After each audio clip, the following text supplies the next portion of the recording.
Znate, on je čari putovanja. Kad putujete, uvek mora nešto da se desi pre putovanja.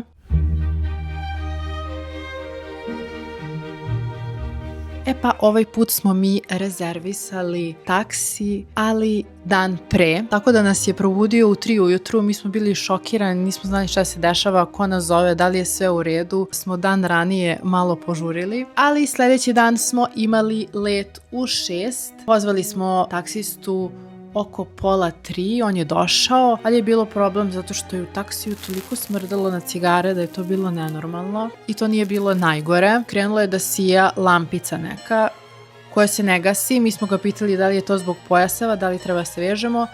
On kaže ne, to je zato što ima neka greška u sistemu i to će tako da pišti ceo put.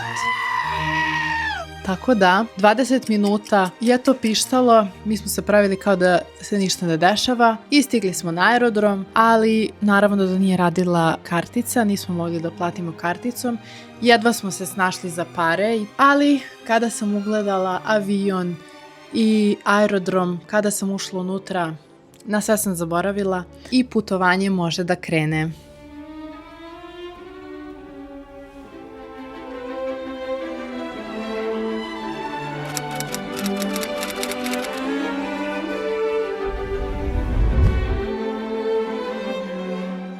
I stigli smo u apartman, ja ću vam sad sa strane staviti video jer sam snimila kratki apartman tour.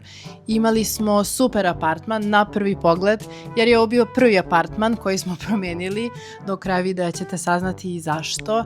Imao je sve super, dnevnu sobu, kuhinju, mašinu za pranje sudova, veš, prelepo kupatilo, mnogo su mi se svidele ove pločice. Ali ono što nismo znali jeste da u Valenciji Airbnb i Booking apartmani su u prizemlju, tako da su vrata ujedno jedino mesto odakle dolazi vazduh i ovaj video će biti onako malo opušteniji. Ja ću vam pričati ako putujete u Valenciju šta to sve možete da obiđete, gde je nama bilo lepo. Ovde sam napisala šta možete da obiđete, na šta treba da pazite. Tako da ću isto sa strane ovde stavljati neke videa koje sam imala. Obavezno park turija, ja mislim da je on dugačak oko 7 ili 9 kilometara.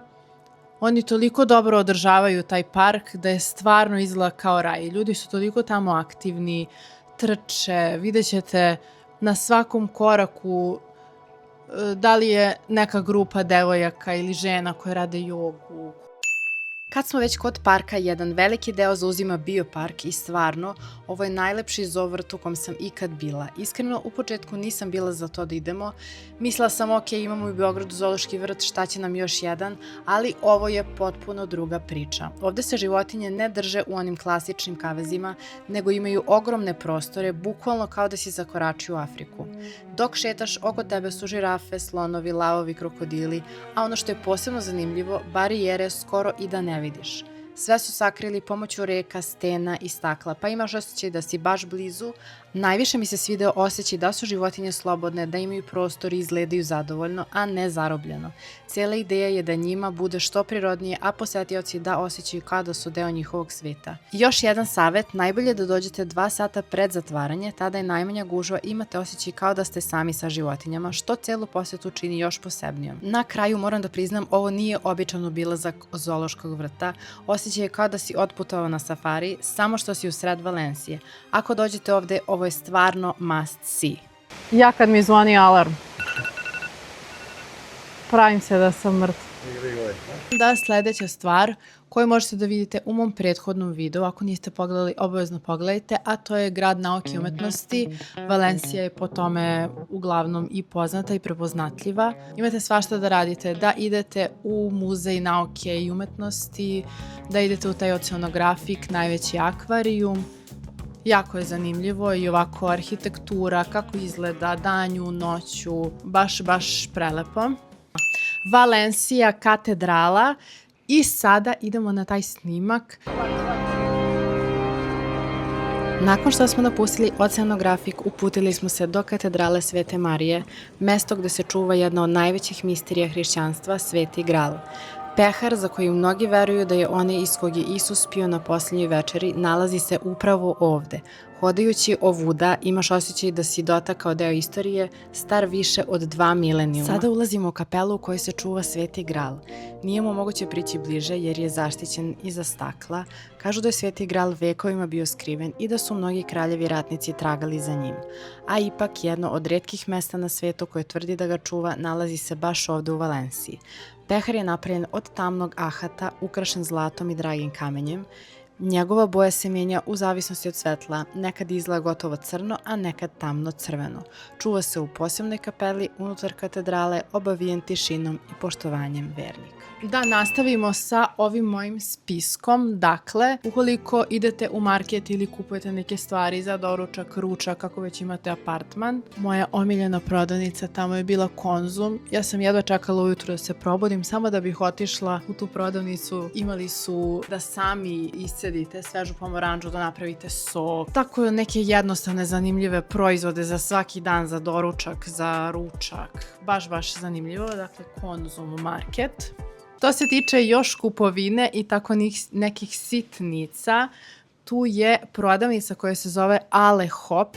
Prepoznaćete je tako što imaju te kravice svuda po gradu. Samo šetate i vidite veliku kravu, figuru i znate da je to ta prodavnica. To je nešto kao naš Pepko. Imaju mnogo slatke ove rokovnjake. Meni je sada kone gore. I ulazimo u centralnu pijacu u Valenciji, jedno od najvećih i najlepših u Evropi. Ogromna kupola, vitraži i unutra raj za sva čula. Ako volite da upoznate grad kroz mirise i ukuse, ovo je definitivno pravo mesto za vas. I ušli smo u pijacu. Ono što sam sada pročitala jeste da je pomoranđa simbol Valencije i evo vidimo svuda okolo pomoranđe. Hajde da probamo ovu njihovu pomoranđu. Kao svaka pomoranđa. Da. Baš mi je vruć. Pa lepa je. Jel da? Je bolja nego ranije. Lepša mi je i ona iz Konzuma. Ono što su nam rekli da obavezno probamo je njihov taj kamon, to je kao pršuta. Ima neka posebna vrsta koja se zove Iberika. Ne mogu da vam opišem koliko je ovde vruće.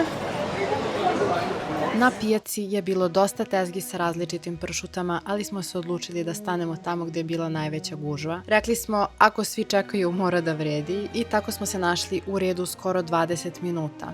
Na kraju smo uzeli taj čuveni sandvič sa pršutom da probamo i podelimo, ali iskreno, razočarali smo se. 18 € za pršut sa običnim belim hlebom, ništa posebno. Mislim, ukusno jeste, ali daleko od toga da opravdava toliko cenu. I ne znam šta bih rekla, očekivala sam više jer su svi pričali da je to najveća pijaca ikad, najlepša, ali u poređenju s Turskom, jer sam tamo bila u Istanbulu, ovo je baš ono ništa posebno. Morali smo da promenimo prvi apartman jer se iz kupatila baš osjećala kanalizacija. Kasnije smo saznali da je to česta stvar u Španiji, pogotovo leti. U nekim zgradama, pa čak i na ulicama, može se osjetiti taj neprijatan miris. Srećom, vlasnici su ispali fer i vratili nam novac za preostale dane. Morali smo da čekamo tačno 4 jer su imali automatske brave i tako 4 je kao check-in. I ima lift da nanosimo ovo 7 Drugi apartmani koje bukirate uglavnom će biti na prizemlju, tako da budete spremni na to. Da će ljudi prolaziti i gledati vas dok luftirate stan ili slično. Da vidimo kako će biti. Tada! A ti to sve preko telefona odključavaš? Uje. Baš mi se sačekao neki mirisić. Se zatvara ovo kao ili preko aplikacije ili preko koda.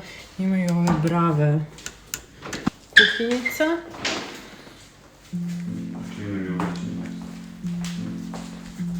Sobica. Konačno prozor, normalan. WC. Za kraj idite na Arena Rooftop. Nismo nešto izlazili tamo puno, ali smo ostavili predzadnje veče za tako nešto i onako za kraj uživali u prelepom pogledu na ceo grad. Obavezno rezervišite ranije zato što dosta ljudi dolazi tamo. Ako nemate rezervaciju, čeka se red ispred. Tako da, eto, to je neka preporuka za izlazak. Ostavit ću vam u opisu videa ako sam nešto propustila. To bi bilo to od mene iz Valencije. Obavezno pogledajte prethodni video gde sam bila u najvećem akvarijumu u Evropi. Lajkujte ovaj video, ostavite neki feedback, a mi se vidimo u sledećem videu. Ćao!